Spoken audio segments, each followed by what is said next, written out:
Welcome to The Explainer. Today we're diving into what might be the single most important letter ever written, the Apostle Paul's letter to the Romans. Seriously, if you've ever wondered what the Christian faith is really all about, at its core, this is the place to look.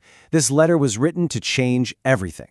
In this single sentence, wow, it's the master key that unlocks the entire letter. Paul makes this staggering claim right up front. The gospel, the good news about Jesus, it's not just a philosophy. It's the active power of God to rescue everyone, not just some people, but everyone who believes. This isn't a secret for a select few, it's a global announcement. So we're going to unpack this incredible story in 4 key parts. We'll start with who this message is for, then we'll look at the universal problem it solves. After that, we get to the beautifully simple solution it offers, and finally, what it all means, the new reality it creates for anyone who accepts it. All right, let's get into it. So first up, who is Paul even writing to? Well, he's sending this letter to a group of Christians in Rome, the very heart of the ancient world. And this church wasn't just one type of person. It was a mix of Jewish believers who grew up with the story of God in Israel and non-Jewish believers, who we call Gentiles, who were totally new to all of us.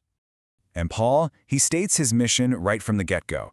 He says he has this special calling to bring the good news to people from non-Jewish backgrounds. So if you're listening right now and you don't have a Jewish heritage, Paul is writing directly to you. He wants to make it crystal clear where you fit into God's huge rescue plan. Now, what's so fascinating is Paul's strategy here. Before he can really share the good news, he has to make sure everyone understands the bad news. He methodically lays out a problem that every single one of us shares, putting us all on the exact same level. Paul's logic is just brilliant. He says, look, it doesn't matter what your background is.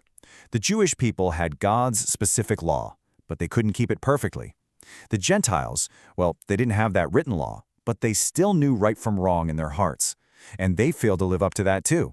So the end result? The same for everybody. And this leads Paul to his devastating summary of the human condition. He just lays it out there. Everyone, without a single exception, has sinned and fallen short of God's perfect standard. Nobody gets a pass. We're all in the same boat. And Paul doesn't just talk about sin like it's a list of mistakes we make. He describes it as a force, like a tyrannical master that has enslaved all of humanity. It's a condition we're born into, a power that we are utterly helpless to break free from on our own.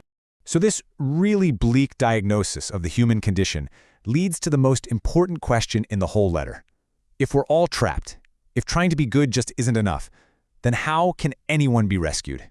Paul's answer to this changes absolutely everything. If our best efforts always fall short, how in the world can we possibly be made right with a perfect God? What's the way out? And here it is, the revolutionary answer. Paul reveals that being made right with God, which the Bible calls being justified, it doesn't come from anything we do. It can't be earned. It's a free gift, and it's received simply by faith, by trusting in what God has already done for us. And this is the proof. This is how we know it's true. This rescue is possible because of God's incredible love. It's not like we earned it. In fact, Paul says that at our absolute worst, while we were still sinners, totally powerless, and even hostile to God, that's when Christ died for us. It is the ultimate act of unearned grace. Paul boils it all down to this simple, profound response. Salvation comes when we openly declare that Jesus is Lord. He's the one in charge, and truly believe in our hearts that God raised him from the dead, proving his victory over sin and death. It's really an act of total trust.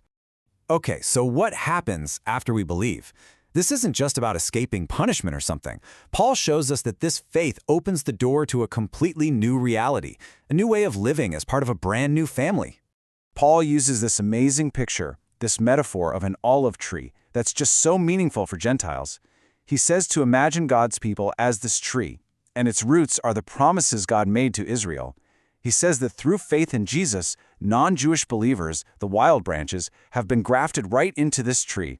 You become a full and equal part of God's family, drawing life from the very same source. And being in this new family, it brings a radical new freedom. Remember how Paul describes sin as a cruel master? Well, through faith in Jesus, that old master has been overthrown. You've been set free from sin's power, and now you're free to live a new life, willingly serving a new and perfect master, righteousness. And this new life isn't just some private feeling, it is intensely practical.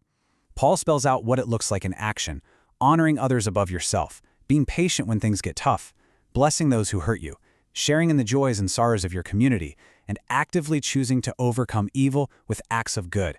This is what love looks like on the ground. But this leads to a question that every single believer faces, especially when life gets hard. We see all the trouble in the world, we feel our own weaknesses, and we start to wonder, is this new relationship with God really secure?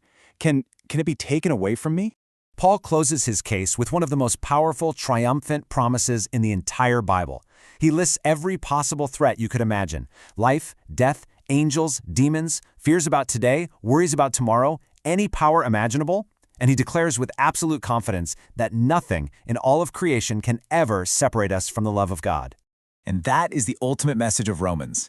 It isn't just theology, it's a declaration of unshakable hope, of secure belonging, in a brand new life that's available to everyone. It leaves us with this one final, life-changing question. How does knowing you are completely and eternally secure in God's love change everything about how you face your world today?